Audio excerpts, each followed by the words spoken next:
जुनूनियत, इश्क और बदले की। दोस्तों, यह कहानी मेरी नई कहानी है। पुरानी कहानी रंजिश वाली मोहब्बत समाप्त हो चुकी है, जिसका दूसरा सीज़न जब मेरे 500 सब्सक्राइबर हो जाएंगे तब आएगा। तब तक आप इस नई कहानी के मज़े लीजिए। ये नई कहानी है जुनूनियत, इश्क और बदला। ये इश्क और बदले की ऐसी बेपनाह इश्क की दास्तान है जो आप सभी को बेहद पसंद आएगी। तो देर किस बात की, चलिए कहानी को शुरू करते हैं। इस कहानी के भाग जल्द से जल्द पाने के लिए चैनल को सब्सक्राइब करिएगा। अगर आप चैनल को सब्सक्राइब करते हैं तो ये कहानी के भाग रोज़ अपलोड किए जाएंगे, नहीं तो टारगेट देखकर कहानी के भाग अपलोड करूँगी। तो चलिए शुरू करते हैं।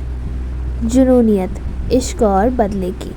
अब तक हमने पढ़ा, हमें साकेत का एक ऐसा चेहरा दिखा जिसके बारे में किसी को नहीं पता था। साकेत का वह जुनून जिसमें आद्या के लिए वह किसी के साथ कुछ भी कर गुजरने से वह पीछे नहीं हट रहा था। क्या पता चलेगा आद्या को उसके इस चेहरे के बारे में, या उससे पहले आएगा आद्या की ज़िंदगी में कोई नया तूफान। आइए देखते हैं अब आगे। वहीं दूसरी तरफ कैफ़े आद्या के घर से काफ़ी दूर था। वहां पहुंचने के लिए 1 घंटा लग ही जाता था। आद्या अपनी कार से ड्राइव कर रही थी कि तभी अचानक उसकी कार बीच रास्ते में बंद पड़ गई। उसे समझ नहीं आ रहा था कि क्यों अचानक कार कैसे बंद हो गई। जब उसने चेक करा तो शायद इंजन में कोई प्रॉब्लम आ रही थी। सड़क काफ़ी लंबी और सुनसान थी। बहुत कम ही आवाजाही उस रास्ते पर हो रही थी। आद्या को कुछ समझ में नहीं आया। आद्या ने अपनी कार लॉक करी और उसके बाद वह कोई रिक्शा और लिफ्ट ढूंढने लगी कि कोई उसे मैकेनिक तक पहुंचा दे, जिससे वह अपनी गाड़ी को सही करवा ले। पर काफ़ी देर इंतज़ार करने के बाद भी आद्या को कोई लिफ्ट नहीं मिली और ना ही कोई ऑटो रिक्शा मिला। शाम ढलते जा रही थी, रात होती जा रही थी। आद्या ने काफ़ी देर इंतज़ार करा, तभी उसे एक ओपन कार में कुछ कॉलेज के लड़कों का झुंड आता दिखाई दिया। वह लड़के थोड़े गुंडे मवाली टाइप लग रहे थे। आद्या को वहाँ अकेला देख उन लड़कों का ईमान डोलने लगा। उनमें से एक लड़का बोला, अरे भाई, वहाँ देख, एक लड़की खड़ी है, क्या गजब लग रही है, देख तो, साड़ी पहनी हुई है यार। यह बात सुन दूसरा लड़का बोला, लग तो सही रही है विक्की, और साड़ी में तो मुझे इंडियन ब्यूटी बहुत पसंद है।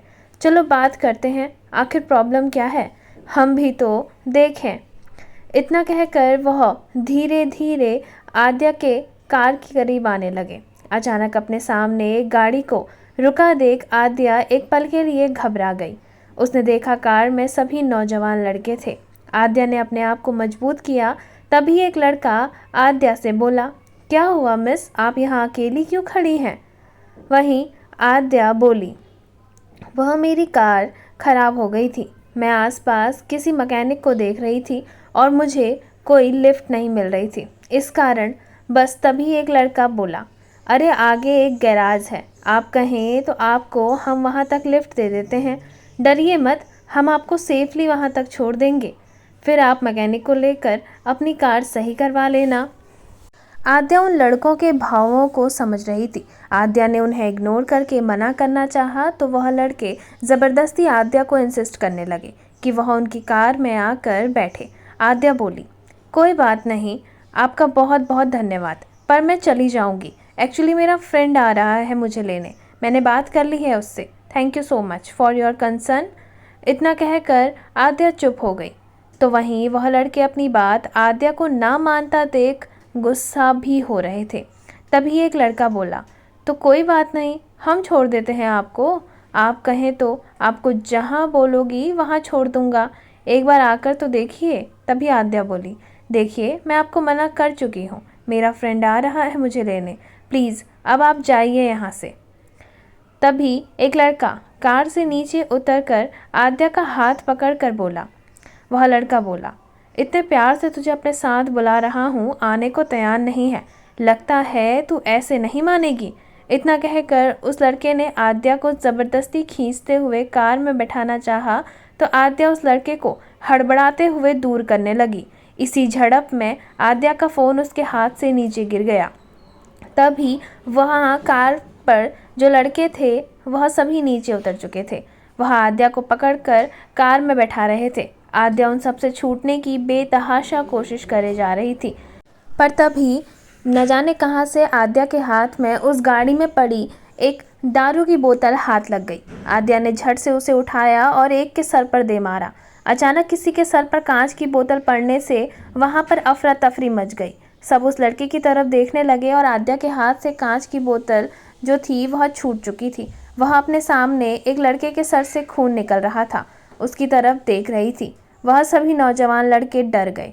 तभी एक लड़का गुस्से से आद्या की तरफ बढ़ते हुए बोला, इसकी इतनी हिम्मत, पकड़ो इसे, भागने ना पाए, इसको तो छोड़ूंगा नहीं मैं। इतना कहकर वह लड़का गुस्से से अपने सर पर हाथ रखकर अपने सर पर आ रहे खून को बंद करने लगा।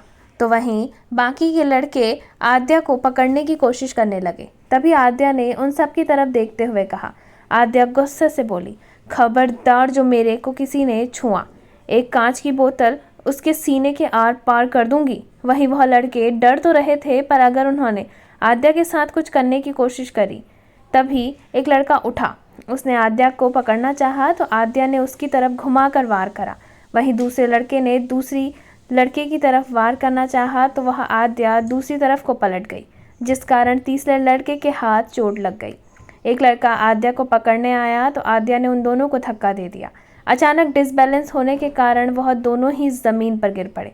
आद्या ने न आव देखा न ताव, वह वहां से बेतहाशा दौड़े जा रही थी। उसकी हील सैंडल टूटने के कगार पर आ गई थी।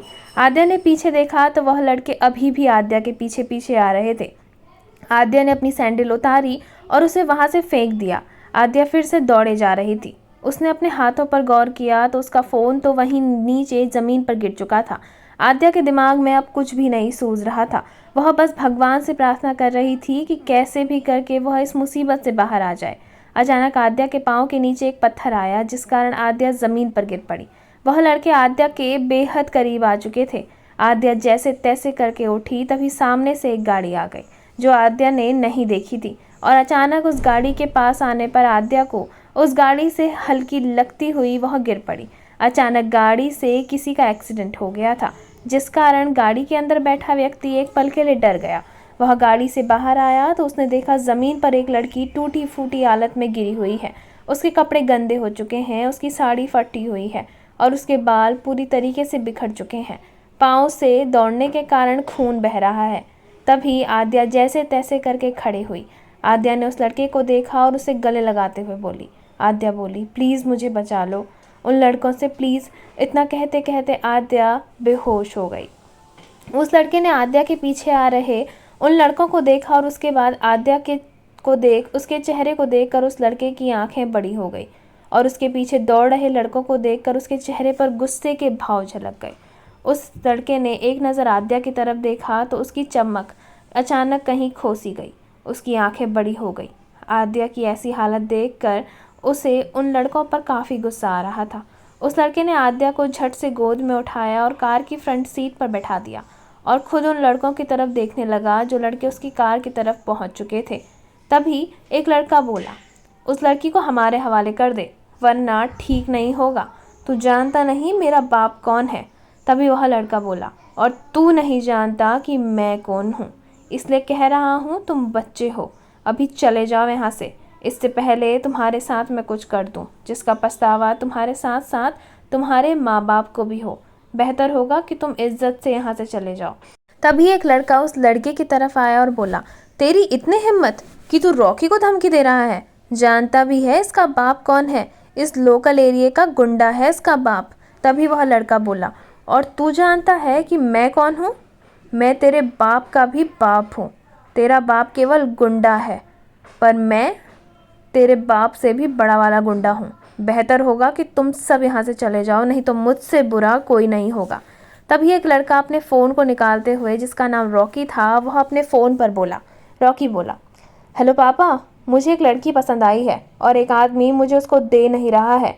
आप बात करके मामला सेटल कर लो या फिर अपने कुछ गुंडे भेज दो, क्योंकि बिना उस लड़की को लिए तो मैं यहाँ से आने वाला नहीं हूँ। सोच लो, आपको आपका बेटा चाहिए या नहीं। तभी वह आदमी बोला जो कि फ़ोन पर था। वह अपने बेटे से बोला, बेटा आखिर कौन है वो जिसे अपनी जान प्यारी नहीं? चल बात करा उससे। इतना कहकर रॉकी ने फ़ोन को स्पीकर में रख दिया और उस लड़के की तरफ बढ़ गया और बोला। दूसरी तरफ से रॉकी के पिता की आवाज़ आई और वह बोले। रॉकी के पापा बोले, अरे बरखुरदार, बच्चे का मन आ गया है उस लड़की में, तो दे दो वह छोरी को। बाकी अगर आपको खेल करना होगा तो आपके घर भिजवा दी जाएगी, पर अभी तो इस छोरी को मेरे बेटे ने पसंद कर लिया है, तो चुपचाप से बिना ना नुकुर करे इस छोरी को मेरे बेटे को दे दो और तुझे कुछ दिनों में वह मिल जाएगी, फिर तू भी ऐश कर लिया करना।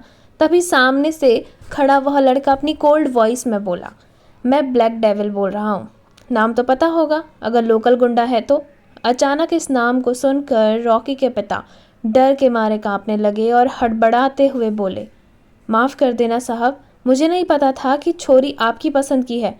मेरे बेटे को माफ़ कर दो, बच्चा समझकर माफ़ कर दो, इसे तो कुछ अकल नहीं है, आगे से ऐसा कुछ नहीं होगा साहिब। तभी वह लड़का बोला, आगे से यह कुछ करने लायक भी नहीं बचेगा।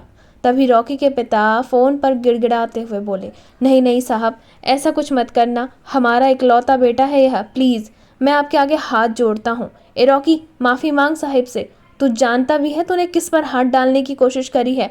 अरे पूरे एशिया के माफिया किंग है ये, ब्लैक डेविल, मौत का दूसरा नाम है ये। वहीं रॉकी अपने पिता की बात सुनकर उस लड़के की तरफ देखते हुए बोला। रॉकी बोला, मुझे माफ़ कर दो, प्लीज़ मुझे माफ़ कर दो, मैं आगे से ऐसा कुछ नहीं करूँगा। इतना कहते कहते रॉकी के पीछे की तरफ जाने लगा। तभी वह लड़का बोला, आज छोड़ रहा हूँ, पहली और आखिरी बार, वरना गलती करने पर मैं किसी को नहीं छोड़ता, और तुम्हें छोड़ रहा हूँ इसका कारण कुछ और ही है। यह मत समझना कि मुझे तुम पर दया आ गई है, मेरी डिक्शनरी में दया नामक शब्द नहीं है। 10 सेकंड के अंदर अंदर तुम और तुम्हारे यह चेले यहाँ से रफू चक्कर हो जाओ, वरना मौत का ऐसा तांडव होगा कि तेरा बाप अपने बेटे की बॉडी देखने के लिए भी तरस जाएगा। रॉकी ने इतना सुना और अपने दोस्तों के साथ वहाँ से डर के मारे रफू चक्कर हो गया, और वह लड़का ब्लैक डेविल और लड़कों को भागते हुए देख रहा था। उन्हें यह भागते देख उसके चेहरे पर एक तिरछी मुस्कान आ गई। उसने गाड़ी की तरफ देखा जहाँ सीट पर आद्या बेहोश पड़ी थी। ब्लैक डेविल ने एक नज़र आद्या की तरफ देखा और कहा। ब्लैक डेविल खुद से बोला, न जाने भगवान हम पर इतना क्यों मेहरबान है, जिससे हम जाना चाह रहे थे कोसों दूर, आज सितम यूं है कि वह हमारी ड्राइविंग सीट पर पड़ी यूं बेजान है। सोचा नहीं था तुम पहली ही मुलाकात में यूं टकरा जाओगी, पर अब टकरा गई हो तो मुझसे बचकर कहाँ जाओगी। आगे आगे देखो होता है क्या। इतनी आसानी से तो मैं तुम्हें नहीं जाने दूंगा जाने मन। मेरे सामने आने की सज़ा तो तुम्हें ज़रूर मिलेगी, अनजाने में ही सही, पर मेरी नज़रों में तो तुम आ चुकी हो, और मेरी नज़र में कोई आ जाए और फिर मेरी नज़रों से ओझल हो जाए, ऐसा तो नहीं हो सकता।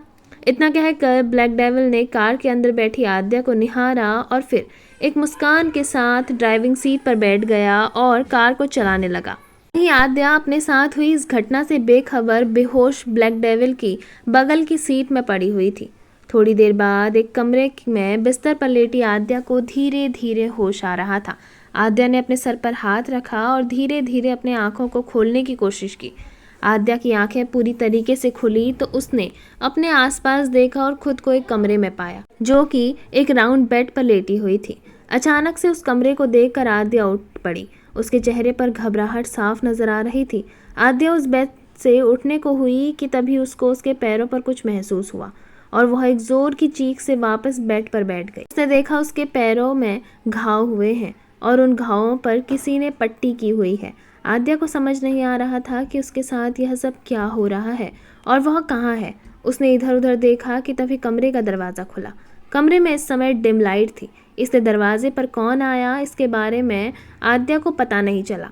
आद्या ने कमरे के दरवाजे को खुलने की आहट सुन ली और उसने उस तरफ देखा। एक हट्टा कट्टा नौजवान आदमी दरवाजे पर खड़ा था। उसने दरवाज़ा बंद किया। आद्या बोली, कौन हो तुम और मुझे यहाँ क्यों लेकर आए हो? मुझे मेरे घर जाना है, वहाँ सब मेरा इंतज़ार कर रहे होंगे।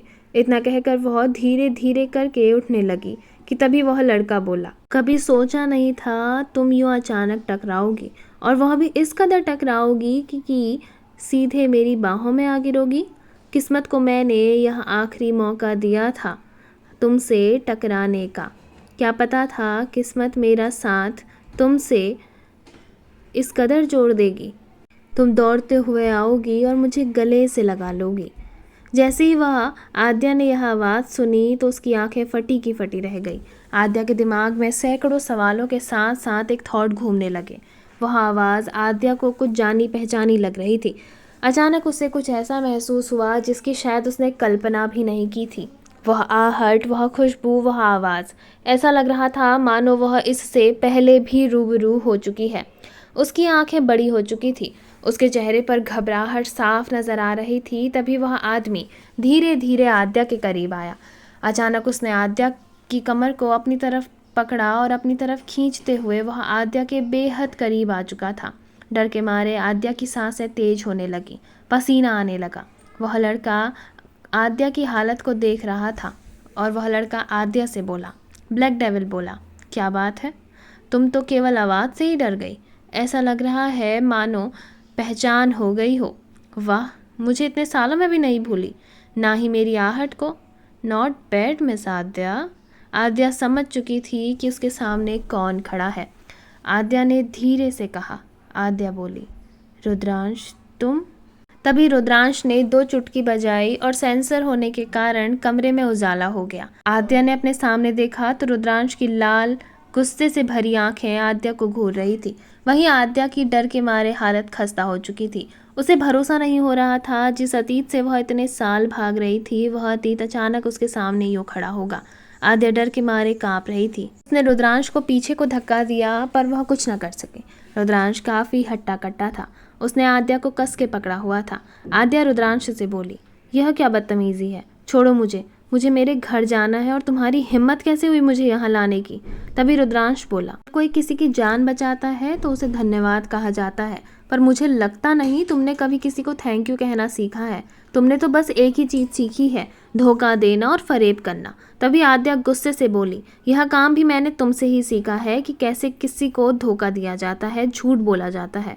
इतना कहकर आद्या के चेहरे पर एक घृणा के भाव आ गए। उसके चेहरे को रुद्रांश बखूबी देख रहा था। रुद्रांश ने आद्या के चेहरे को देखा और उसके बाद आद्या के होंठों पर अपने होंठों को सटा दिया और उसे बिस्तर पर झट से फेंका, जिस कारण आद्या डिसबैलेंस हो गई और खुद उसके ऊपर वह आकर उसकी तरफ देखने लगा। आद्या को इन सब का मौका ही नहीं मिला। पल भर में ही उसके साथ क्या हो गया, आद्या बेड पर ही थी तो वहीं रुद्रांश उसके ऊपर। रुद्रांश आद्या के होंठों पर बेदर्दी से उसे चूमे जा रहा था, मानो वह अपना इतने सालों का गुस्सा आद्या को उस किस के जरिए बता रहा हो। तो वहीं आद्या भी रुद्रांश से छूटने की भरपूर कोशिश कर रही थी, पर रुद्रांश से छूटना इतना आसान नहीं था। 15 मिनट आद्या को यूं ही चूमने के बाद रुद्रांश ने गुस्से से उसे छोड़ा, पर अभी भी वह उसके ऊपर से उठा नहीं था।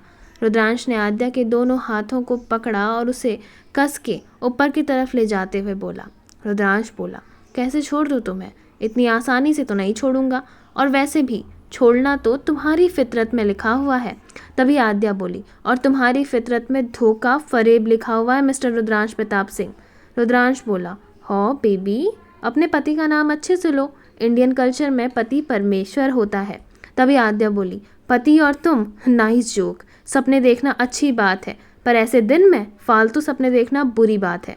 तभी रुद्रांश बोला, सपने तो मैंने देखे थे तुम्हारे साथ, पर मुझे क्या पता था तुम जैसी धोखेबाज लड़कियां सपनों को यूं चकनाचूर करना जानती हैं। बाय द वे, अब तुम मेरी लाइफ में आ चुकी हो और मैं अब तुम्हें अपनी लाइफ से कहीं दूर नहीं जाने दूंगा। सुना है तुम्हारा एक बेटा है। जैसे ही आद्या ने अपने बेटे के बारे में सुना तो उसकी आंखें फटी की फटी रह गई। रुद्रांश के चेहरे पर एक टेढ़ी मुस्कान आ गई। रुद्रांश आद्या के उन भावों को पढ़ रहा था। रुद्रांश बोला, मतलब मैंने सही सुना है, इसका मतलब तुम्हारी सारी इन्फॉर्मेशन सही है। तुम आद्या सिंह राठौर हो, अरमान सिंह राठौर की बेटी। तुमने यह सच मुझसे इतने सालों तक छुपा कर रखा। आखिर धोखा तो तुम्हारे खून में है और तुमने आज तक शादी नहीं की, वो भी अपने कॉलेज के बॉयफ्रेंड के नाजायज़ बच्चे को पालने के चक्कर में। वाह, लगता है विनय को ज़्यादा ही पसंद आ गया था, तभी तो उसकी निशानी को 4 सालों तक अपने सीने से लगाकर घूम रही हो। अचानक विनय का नाम सुनकर आद्या की आंखें फटी की फटी रह गई। उसे समझ नहीं आ रहा था कि रुद्रांश क्या बोल रहा है। पर अंश के बारे में सुनकर उसे बहुत गुस्सा आया और उसे बहुत बुरा लग रहा था। आद्या ने रुद्रांश को अचानक धक्का दिया, जिस कारण रुद्रांश बिस्तर के दूसरी तरफ जाकर जमीन पर गिर पड़ा। आद्या गुस्से से उठी और रुद्रांश की तरफ देखते हुए बोली। आद्या बोली, तुम घटिया और धोखेबाज तो थे ही, पर लगा नहीं था कि इतने नीच हो गए उस रम्या के साथ रहकर। सच ही है, खरबूजे को देखकर खरबूजा रंग बदलता है। तुम में तो उस रम्या के जैसे गुण आ चुके हैं, और खबरदार जो मेरे बेटे के बारे में कुछ भी गलत बात बोली तो मैं तुम्हारा मुंह नोच लूंगी। अरे तुम जैसे इंसान से उम्मीद भी क्या करी जा सकती है? तुम्हारी हिम्मत कैसे हुई मेरे बेटे के बारे में कुछ भी कहने की? और तुम होते कौन हो मेरी पर्सनल लाइफ के बारे में बोलने वाले? लुक मिस्टर रुद्रांश प्रताप सिंह, मेरा तुमसे कोई वास्ता नहीं। 4 साल पहले हमारे रास्ते अलग हो चुके थे। बेहतर होगा कि उन रास्तों को जोड़ने की कोशिश ना करो और मुझसे और मेरे बेटे से दूर रहो, वरना छोड़ूंगी नहीं तुम्हें मैं। इतना कहकर आद्या वहां से जाने को हुई, पर पाँव में अभी भी उसके दर्द हो रहा था। पर वह रुद्रांश को अपने दर्द को दिखाना नहीं चाह रही थी।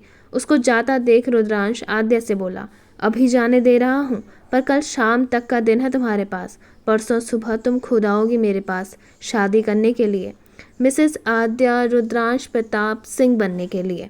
यह चैलेंज है मेरा। आद्या गुस्से से मुड़ी और बोली, यह ख्वाब है तुम्हारा और ख्वाब ही रह जाएगा।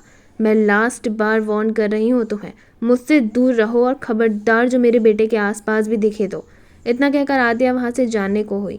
वहीं आद्या को जाता देख रुद्रांश बोला, आना तो तुम्हें पड़ेगा मेरे पास आद्या। तुम्हें क्या लगा था 4 साल पहले मुझे धोखा देकर तुम इतनी आसानी से मुझसे पीछा छुड़ा लोगी? मैंने मौका दिया था तुम्हें कि तुम कभी मेरे रास्ते मत आना, पर तुम आई, तो अब भुगतो। और जो कुछ भी तुम्हारे साथ अब होगा उसकी जिम्मेदार सिर्फ और सिर्फ तुम होगी। इतना कहकर रुद्रांश के चेहरे पर टेढ़ी मुस्कान आ गई। आद्या को कैफे जाना था, पर वह बिना साकेत से मिले ही घर आ चुकी थी। वहीं जब वह घर पहुंची तो घर वालों ने उसके पैरों पर घाव देखा तो घर वाले घबरा चुके थे। शिवांश ने आद्या को देखकर कहा, आद्या बेटा, यह क्या हुआ तुम्हारे पाँव में और तुम कहाँ गई थी? आद्या बोली, अरमान से। पापा, मैं साकेत से मिलने गई थी, अचानक रास्ते में कुछ इश्यू हो गया। टेंशन मत लो, मैं ठीक हूँ। तभी शिवांश ने जैसे ही इश्यू के बारे में सुना वह थोड़ा घबरा गया। शिवांश आद्या से पूरी बात जानना चाहता था, पर आद्या पूरी बात बताना नहीं चाहती थी। शिवांश समझ चुका था कि आद्या घबरा रही है। शिवांश ने आद्या को इस समय अकेला छोड़ दिया। उसने उसे कमरे में भिजवाया और उसके बाद शिवांश ने साकेत को फ़ोन किया। साकेत ने फ़ोन कॉल रिसीव किया तो आद्या घर आ चुकी थी। यह खबर साकेत को मिल चुकी थी। साकेत को यह पता चल चुका था कि आद्या उससे मिलने के लिए निकली थी, लेकिन रास्ते में उसके साथ क्या हुआ, जिसके बाद आद्या वापस घर के लिए आ गई, वह भी उससे मिले बिना। इतना सुनते ही उसने फ़ोन कट कर दिया और वह वहाँ से गुस्से से भर गया। साकेत को यह सब सुनकर बहुत गुस्सा आया। उसने कैफ़े में तोड़ फोड़ मचा दी। उसके बाद साकेत अपनी कार में बैठा और वहाँ से सीधे एक बार में गया। उसने वहाँ 1-2 ड्रिंक ली और उसके हाथों में एक ग्लास में शराब डालते हुए खुद से बोला। साकेत बोला, यह तुमने ठीक नहीं किया आद्या। मैं तुम्हारा यहाँ इंतज़ार कर रहा था। मैंने तुम्हारे लिए इतनी तैयारी की थी और तुमने एक झटके में उस तैयारी पर पानी फेर दिया। आखिर कब तक चलेगा ये? कब तक मैं तुम्हारा पालतू कुत्ता बनकर रहूँगा? जब तुम्हारा मन होता है तब तुम मुझसे बात करने आ जाती हो, और जब तुम्हारा मन होता है तब तुम यूँ मुझसे पीछा छुड़ा लेती हो। पर अब और नहीं, अब बात आमने सामने होगी। साकेत ने अपने आप को शांत किया और उसने अरमान को कॉल करा और अरमान से बड़े ही प्यार से बोला। दूसरी तरफ अरमान ने साकेत का कॉल देखा, जो इस समय रात के 10 बज रहे थे। इतनी रात को अचानक साकेत का फ़ोन देखकर अरमान भी एक पल के लिए चौंक गया। साकेत ने बड़ी ही प्यार से अपनी बातों में चाशनी घोलते हुए अरमान से कहा। अरमान ने फ़ोन कॉल रिसीव किया और बोला, हेलो। तो दूसरी तरफ से साकेत बोला, हेलो अंकल जी, नमस्ते, मैं साकेत बोल रहा हूँ। दूसरी तरफ से अरमान बोला, हाँ साकेत बेटा, नंबर सेव है मेरे उसमें, बोलो, इतनी रात को फ़ोन करा, सब कुछ ठीक है? साकेत अरमान से फिर मीठी मीठी बातें बोलते हुए बोला। साकेत बोला, कहाँ अंकल जी, सब कुछ ठीक तो है, पर मुझे कभी कभी लगता नहीं सब कुछ ठीक रहेगा।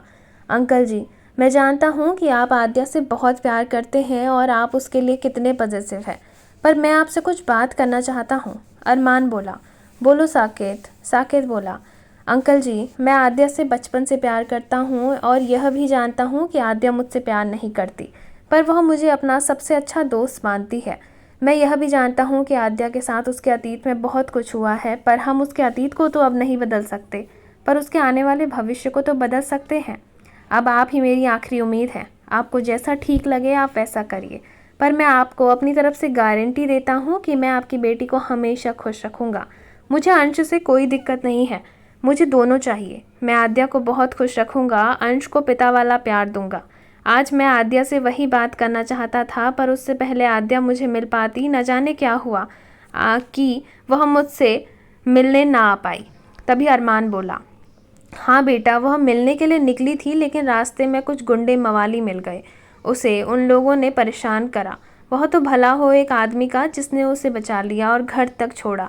जैसे ही साकेत ने किसी आदमी के बारे में सुना कि आद्या को कोई छोड़ने कोई आदमी घर तक आया था, उसे हल्की सी जलन हुई। साकेत बोला, कोई लड़का छोड़ने आया था? अरमान बोला, नहीं नहीं, कार भिजवाई थी। आद्या की कार खराब हो गई थी ना, इसलिए।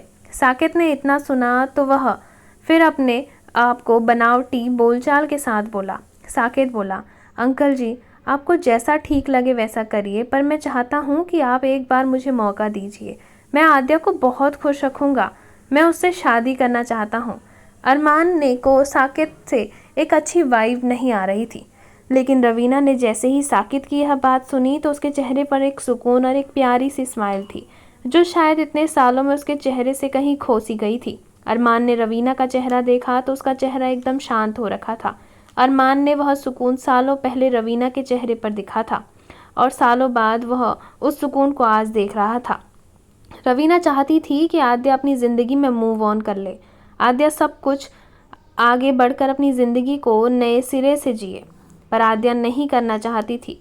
अरमान और रवीना चाहे कितने भी स्ट्रॉन्ग क्यों ना हो, पर अंदर से ही रवीना टूटती जा रही थी। इसका अंदाज़ा अरमान को हो चुका था। आखिर क्या होगा साकेत का अगला कदम, या फिर चलेगा वह कोई नई चाल? क्योंकि इतनी आसानी से तो मानने वालों में से नहीं लग रहा है साकेत। क्या सच में वह इस मासूम चेहरे के पीछे छिपाकर बैठा है कोई घिनौनी साजिश से भरा हुआ चेहरा? यह तो आने वाला वक्त बताएगा। और आने वाला है क्या कोई कहानी में नया बड़ा तूफान? जानेंगे कहानी के अगले भाग में। आपको कहानी का यह भाग कैसा लगा कमेंट सेक्शन में कमेंट करके ज़रूर बताइएगा। धन्यवाद। आपको वीडियो पसंद आई हो तो वीडियो को लाइक करिएगा, शेयर करिएगा, कमेंट करिएगा और बेल आइकन दबाकर चैनल को सब्सक्राइब ज़रूर करिएगा।